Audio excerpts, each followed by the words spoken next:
The night of the 30th, 31st of May 1942 saw the beginning of Operation Millennium, the first 1,000-bomber raid.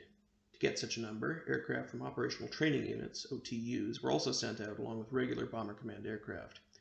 The target that night was Cologne, with 1,047 bombers flying to it, including 46 Avro Manchesters. The Manchester was a precursor to the more famous Lancaster. Smaller, with 2 Vulture engines as opposed to 4 Merlins, it was not particularly effective and it was at the mercy of engine failures. If one Vulture was lost, it was nearly impossible for the bomber to make it home. One remarkable incident the same year saw a pilot lose an engine over Berlin and actually return to his airfield. They pinned the DFC on him practically as he climbed out of the bomber.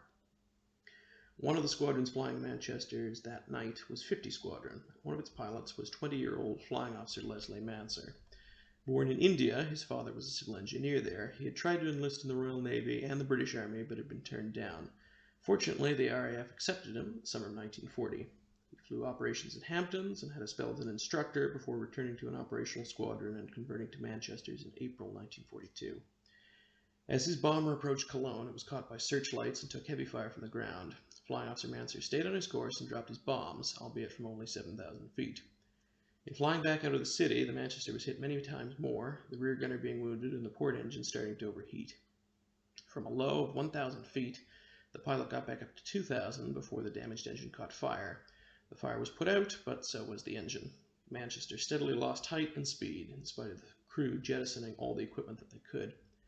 Finally, as the bomber neared stall speed, Flying Officer Manser ordered his crew to bail out. The second pilot, Sergeant Babystock, tried to clip a parachute on him, but the pilot waved him off and told him to get out of the aircraft now.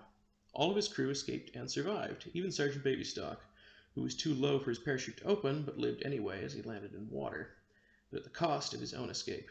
The Manchester crashed just over the Belgian border, with Flying Officer Manser still on board.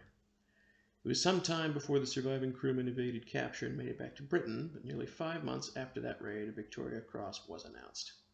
The raid itself was judged a success, with nearly 1,500 tons of bombs dropped and thousands of buildings destroyed.